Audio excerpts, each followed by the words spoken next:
Alrighty, everybody. Welcome to the 22nd episode of Bullpen Talk. I'm Max Miller, your host, and I'm here co-hosted with Wes. And today we will be interviewing Andrew Margolick. And so, Andrew, if you want to go ahead and talk about just kind of like your past and what brought you to where you are today, feel free. Sure. Grew up in Michigan, was always an athlete, was a baseball player, signed with Southern Cal out of high school, pitched there, then transferred, finished up at a smaller school in Florida, Barry University. 2 years of pro ball after that, four surgeries, out of the game, was an agent, and then transitioned into real estate. Now I spend about half my time working with baseball players and half my time working in real estate. So a little bit of both. Yeah, that's great. So, just going off that, in a lot of our podcasts, we talk about the evolution of the transfer portal and how college athletes today have to navigate that. So, if you could talk about your experience transferring into Barry from USC, that'd be great. Yeah, I mean, for me, it was frankly a mistake. I grew up in Michigan where you're sort of the big fish in a small pond, and then you go to USC, who had at the time twice as many national championships as the next highest school, and you're kind of a nobody, and you have to develop. They had a development plan for me, and just went back home in the summer or near home to play and was the sort of big fish in a small pond again. Started getting delusions of grandeur, transferred, had a great experience at Barry, but I was sort of the early transfer portal adapter guy. And I see a lot of guys like that now, frankly, where they think the grass is greener on the other side and it just isn't, or there isn't a landing spot for them. Yeah, absolutely. And I guess you stated earlier, you said that you started playing baseball back in Michigan where you grew up. I think it was Royal Oaks, right? Farmington Hills. Farmington So Hills, and that's how you yeah. would know my mother, correct? Yes. Yeah. I grew up with your But mom, known her since second grade. So that's absolutely ridiculous. I mean, that's nice. And so, yeah, like I guess you grew up in Farmington Hills playing baseball, I'm sure. You grew up with the sport and went on to play college ball and then pro league. You went and played in the Indy. mhm. And so I guess like with that, what and now you're spending half of your time working with baseball players. So what made you stick with the sport? Like really, what was it about baseball that kind of clicked with you that you thought, okay, I could really like I really enjoy it and I want to help other people that are trying to do the same. Yeah, I mean, for me, I'd always given back and helped out, whether it was friends, kids, or anything like that. Anyone who kind of knew I played would ask for some help and had no problem doing it. And then out of the blue, a large travel organization here in Chicago asked me to help out their players. And next thing you know, players are talking to players. Then I get a call from a pitcher who was committed to USC, worked with him. That led to more guys. So it's really just kind of word of mouth from there. And I realized that still had the passion for it. Loved seeing how guys can develop, especially I work with a lot of guys on the mental game and seeing in today's age of information how guys process that information, get information overload, and get locked up as athletes and try to help them through that. Yeah, so just going off that passion for the sport, obviously, like you said, you had four surgeries during your playing career. And as somebody as well here who played baseball and had multiple major surgeries in high school, I know how hard it is to fight your way back on the field, but it's really the love for the game that kept bringing me back as well. If you could talk about how going through those surgeries shaped you as not just a baseball player, but also as a person and how it affected your work ethic after each surgery. Yeah, I mean, for me, I was rolling along, things were good through one pitch and ended up with my humerus chipping and going into my elbow. And so my arm was locked up. In baseball, when you get to the higher levels, that was in college. So if you don't pitch, if you miss a start because of an injury, someone else steps up, just like in pro ball. So I wasn't going to have it. So I threw 109 innings that year with an elbow that I couldn't even come close to straightening and just went through. Like when you talk about the work ethic, it's more, I think everyone's got the work ethic, but can you deal with the pain? Can you deal with the idea of, I need to go out there and do this. So what do I have to do to get that done?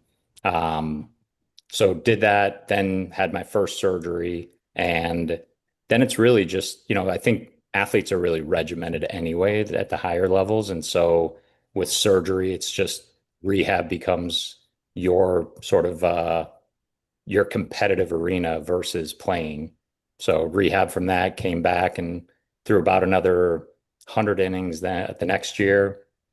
Um, then needed a surgery my senior year, needed a surgery after my first year of pro ball. And it's just one of these things that, you get used to it, you know what you're getting into, and you kind of make the decision that you're going to sacrifice years later in your life for enjoyment now. And so now I'm 53 and kind of paying the price, but I wouldn't change a thing. Yeah. So I what mean, was the you got it. sorry, what was the tipping point for you where you were like, I have to hang it up? Because you went through four surgeries, you kept battling back. Obviously, baseball was something that was really hard for you to let go of. So what was that point in your career or your life where you were like, all right, it's time for me to let my playing days end? It was really when I couldn't do it. I had kind of sacrificed who I was as a pitcher to get a lot bigger and stronger to compensate for a really bad elbow.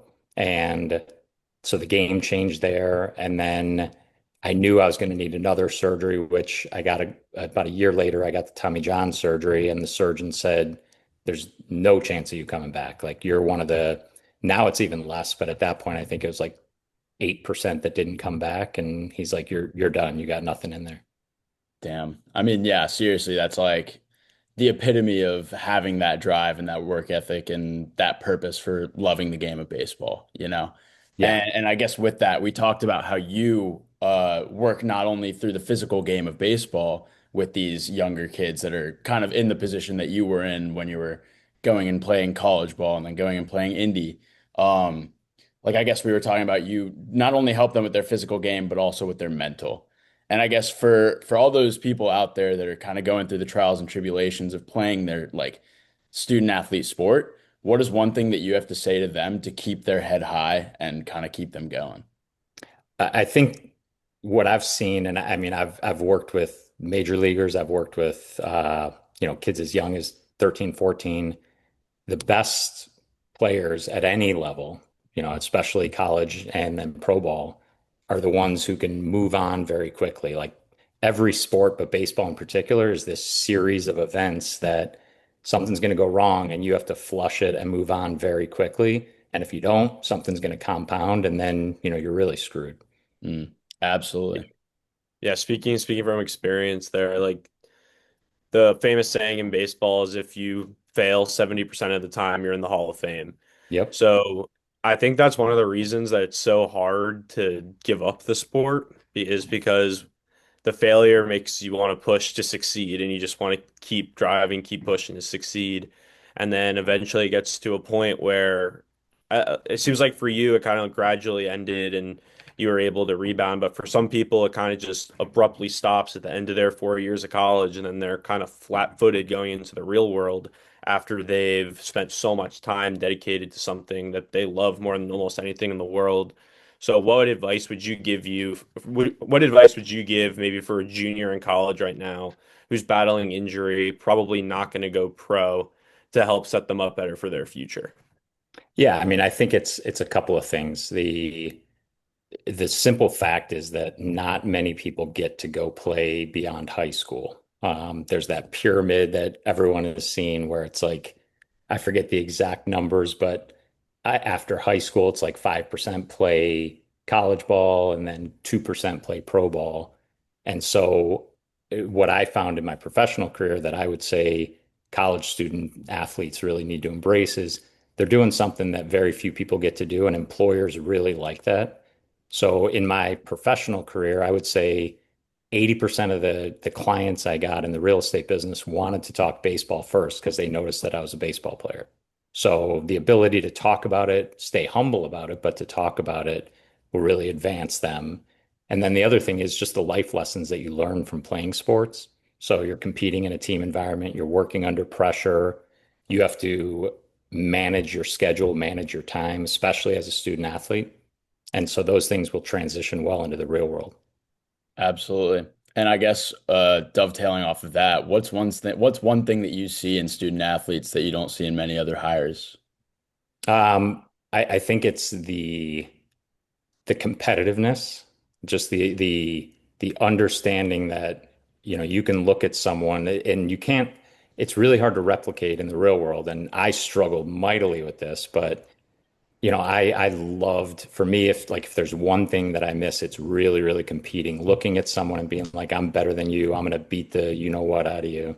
And you get in the real world, you can't really do that. But at the same time, you can look at your peer group that you come into work with and be like, all right, I'm going to do better than this guy. I'm going to do this. And that kind of comes from sports. Absolutely. And I guess like sorry, Wes, if I'm kind of intruding, but I guess like something that really like helps out with is kind of just putting your all into something, and really Yeah. just going the further mile to not only better yourself, but better the company that you're working for. So I completely understand where you're coming from. Yeah, I mean, if you, what I tell everyone in sports, and it's true in the, again, I'll call it the real world, but is if you know you've done everything you can, then the result is it's not meaningless, but it's much less meaningful because it's either going to happen or it's not, but you can sleep at night. Yeah, and I couldn't relate to that too. I played baseball through high school and stopped playing once I got to Tulane. But ever since I stopped playing, it's like I feel like I miss that competitive spark of playing baseball every day and being a pitcher. It's kind of like you versus the hitter the whole game, and that's something that I've been missing in my life. So obviously, even in college, that's even the next level, and then leaving without it, it kind of leaves almost like a hole when you get outside of sports. So it's a really interesting like struggle that I think not a lot of people can relate to. Yeah, yeah, Kind you of just train, can't replicate yeah, it. That's the yeah, issue. you really can't, not at all. Kind of let's transition into some of your experience in the workforce. So obviously, real estate is miles away from playing college baseball. Can we talk about how you even got into that business, got into that room to get the Boston market deal? Yeah, I mean, so when I got done playing, I went to work for an agent that was going to represent me and then opened up my own shop. And I hated being an agent. A few years in, I was miserable. Um, really didn't see myself staying in it, but was kind of neck deep in it. And at that point, my wife, still my wife, we were dating and I had been gone. No, we were married, sorry, when I was an agent, but for the first 7 years we were dating or married, I was gone almost more than I was home because of baseball. And someone from a company called Jones Lang LaSalle, who was a mutual friend, a friend of a friend, came to me and he said, look, you're either going to be divorced and an agent or married and doing something else. You know how to negotiate. We'll teach you real estate. Come try this. And it was at a point where there were seven first rounders that were down to me and one other person, and all seven chose the other person. And I was done with the business. The timing was great and got into real estate and had no clue what I was doing. I mean, that's yeah, you kind of get thrown into something like that from, I guess, yeah, you're going from something that's completely different to something that's completely different. And I guess with that, we were talking about how you weren't a fan of your job, you weren't really happy where you were. What's one like what was going through your head? And like for the other people that are feeling this hatred toward their occupation, what's one thing that you could tell them to kind of like tell I mean maybe tell them to like quit their job and find something else or like something along those lines that you could tell someone who doesn't really love their job. Yeah, I mean, I think you there's the practical aspect of it, but you want to find something you're passionate about. And so, like I have three kids and two have graduated college already. One works in sports sponsorships. You make next to nothing early on, and then you got to work your way up. The other one is a zoologist working at a zoo, and you make really nothing and you work your way up. But they both love what they do. They love the field that they're in. And I wouldn't have them trade that to go make a lot more money and be miserable as a private equity person or something like that. So I think, outside of sleep, you're going to spend the most amount of time at work. So you better like what you do.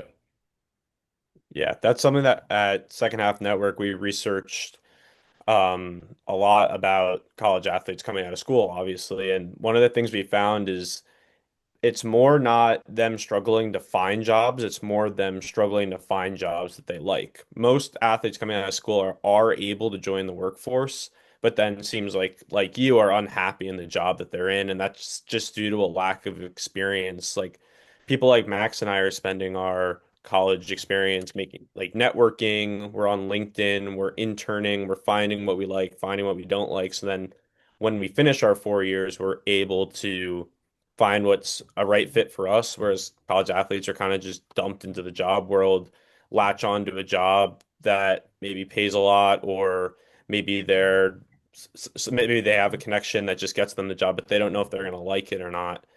And it's a struggle, obviously. So do you think that you being a college athlete has helped you or hurt you in your business career? I think being a college athlete definitely helped because it kind of that's where it really shapes you as an athlete, especially again, if you're coming from Florida as a baseball player, it might be different where, there's a million really good players in Michigan, not as much. So you get to college, you kind of learn again those things that transition, like how to compete, things like that. Um, the professional career is a little different. And the only reason I say that is once I was done with baseball, I was 27 years old entering the workforce when everyone else is 21. So you have the benefit of kind of worldly knowledge in something unique, but at the same time, you're already older than everyone else. It's a little different, everything like that. I mean, I was married when I got my first job in real estate. And so all of a sudden you have these responsibilities that are different. Yeah, absolutely.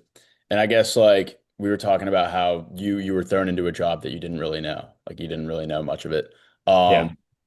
I guess for someone that is kind of going through that role ambiguity, like what's something that they could take interest to in something that you have to say? Like what do you have to say to them? I mean, I think you don't be afraid to ask questions. That's the biggest thing is I see people that either are afraid to ask a question or assume that they know the answer to something.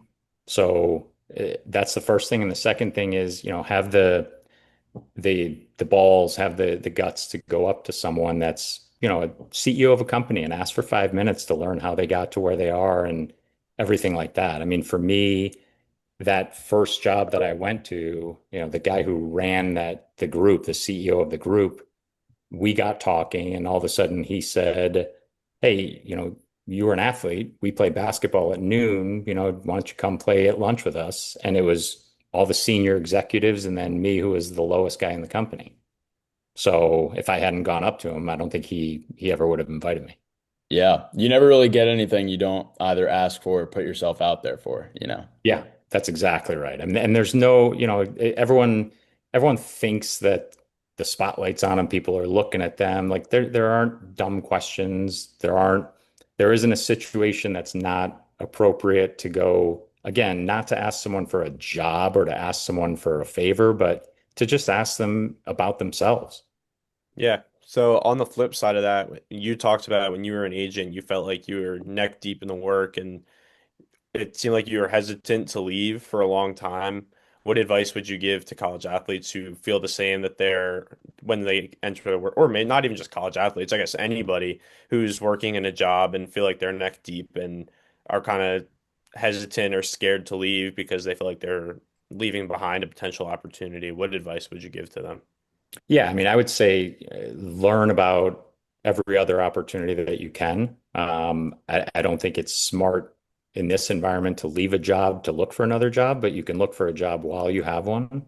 But I think that's the real important thing is you get to a point where you're married to whatever you're doing, and so if you can always change careers, I suppose, but if you're 40 years old and you've got two kids and a mortgage and a wife and responsibilities, it's pretty hard to suddenly say, I'm going to go change careers completely, take a big pay cut, and do something that I really love.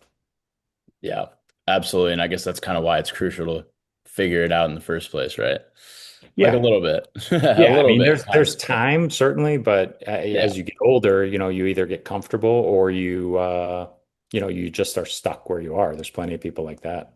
Yeah, and then that's how you get stuck in the rat race. And I guess like when I heard about your story, I was kind of looking through your LinkedIn, right? And I saw all these different jobs that you had worked, and I was like, if I had to guess, like, I mean that's kind of no one's life path is really linear enough to the point where you get into that first job and you're like, okay, this is what I'm going to do for the rest of my life and be the happiest man about it, you know? So Yeah, I mean, look, as an athlete, it's exacerbated. Like for me, when I yeah, was 4, I knew what I wanted to do with my life, and when I was 24, 25, I knew I could never do that again. And so you lose your identity, and then you got to figure it out.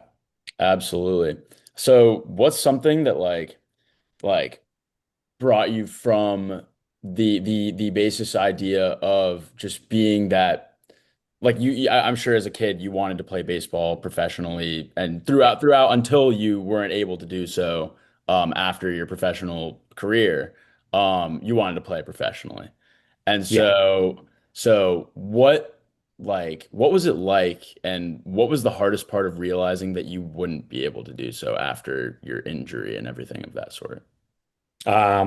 Man, I mean, it's all hard. Yeah. You again, like you're this person. Even to the point, it's funny when we were back in Michigan, there were points where my wife, we have a fairly unique last name, and my wife would come home and she's like, "Yeah, I ran into someone," and they're like, "Are you married to the baseball player?" And she's like, "He hasn't played in 20 years."